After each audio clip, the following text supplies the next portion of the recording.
Fifth cranial nerve నుంచి వెళ్ళే sensations కొన్ని కారణాల వల్ల షాక్ లాగా వస్తూ ఉంటుంది అన్నమాట. ఎలక్ట్రిక్ షాక్ లాగా వస్తూ ఉంటుంది ఆ ఫిఫ్త్ నర్వ్ దగ్గర ఏమన్నా ప్రాబ్లం అయితే కనుక.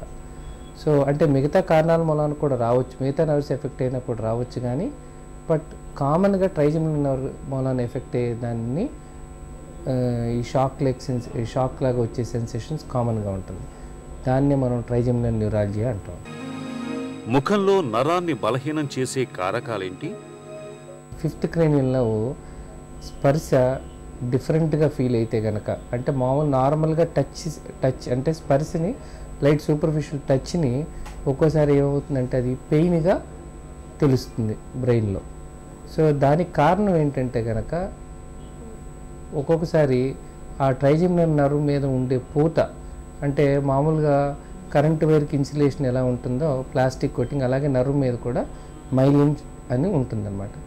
ఆ మైలిన్ షీట్ పోయినప్పుడు కొద్దిగా నర్వ్ ఎఫెక్ట్ అయినప్పుడు ఎక్టోపిక్ ఇంపల్సెస్, అంటే మామూలుగా చిన్న స్పర్శ క్యారీ చేసే పట్టుకుని వెళ్ళే నరాల దగ్గర నుంచి పెయిన్ పట్టుకెళ్ళే నరాలు కూడా ఎఫెక్ట్ అవ్వటం వలన చిన్న స్పర్శ కూడా నొప్పిలాగా ఫీల్ అవుతారు వాళ్ళు.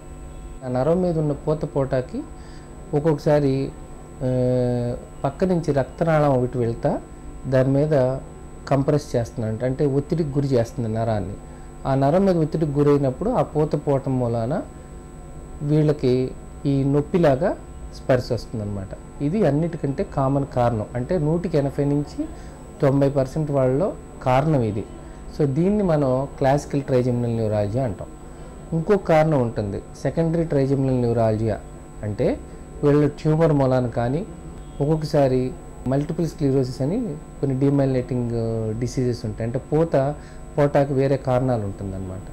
సో ఆ పూత పోవటం మూలాన మల్టిపుల్ స్క్లిరోసిస్లో ఇటువంటి కారణాల మూలాన, లేదంటే అక్కడ రక్తనాళం కొద్దిమందికి ఎన్లార్జ్ అవుతుంది ఒక ట్యూమర్ లాగా, అంటే ఎన్యూరిజం అంటాం, దాని మూలాన కంప్రెస్ అయినా కూడా ఆ పూత పోవటం మూలాన వీళ్ళకి మామూలు స్పర్శ కూడా నొప్పిలాగా తెలిసి వీళ్ళకి ఆ సిమ్టమ్స్ వస్తూ ఉంటాయి అన్నమాట. ట్రైజెమినల్ న్యూరాలజియాను ఎలా నిర్ధారిస్తారు? మనం హిస్టరీ తీసుకొని ముఖ్యంగా వీళ్ళకి ఇన్వెస్టిగేషన్స్లో ముఖ్యంగా ఎంఆర్ఐ ఒకటి, బ్లింక్ రిఫ్లెక్స్ అని 2 చేస్తాం. అంటే నర్వ్ కండక్షన్ స్టడీస్లో బ్లింక్ రిఫ్లెక్స్ అని ఒకటి ఉంటుంది, అది చేస్తాం అన్నమాట. సో ఎంఆర్ఐ అందరికీ చేయాలంటే ముఖ్యంగా 2 పక్కల వచ్చిన 40 సంవత్సరాల కంటే చిన్న వయసు వాళ్ళకు వచ్చినా కూడా ఈ ట్రైజెమినల్ న్యూరాలజియా, అట్లాగే మనం ఎగ్జామిన్ చేసినప్పుడు స్పర్శ తగ్గినా ఇటువంటివి ఉంటే కనుక ఖచ్చితంగా ఎంఆర్ఐ చేయాలి. అట్లాగే బ్లింక్ రిఫ్లెక్స్ ద్వారా కూడా చేస్తే క్లాసికల్ ట్రైజెమినల్ న్యూరాలజియానా సెకండరీ ట్రైజెమినల్ న్యూరాలజియానా అనేది తెలుస్తుంది. ట్రైజెమినల్ న్యూరాలజియాకు చికిత్స ఎలా ఉంటుంది? క్లాసికల్ ట్రైజెమినల్ న్యూరాలజియాలో రక్తనాళం కంప్రెస్ దాని మీద ఒత్తిడికి గురి చేస్తుంది కాబట్టి మనం మెడిసిన్స్తో ట్రై చేయొచ్చండి. తర్వాత సెకండరీ ట్రైజెమినల్ న్యూరాలజియా అంటే ట్యూమర్స్ మూలాన లాంటిది ఉంటే కనుక, అంటే గడ్డలు లాంటి మూలాన ఉన్న లేకపోతే మల్టిపుల్ స్క్లిరోసిస్ మూలాన అయితే కనుక దానికి తగ్గ వైద్యం చేయాలి. ఉదాహరణకి ట్యూమర్స్ మూలాన అయితే కనుక ఆపరేషన్ చేయాల్సి ఉంటుంది.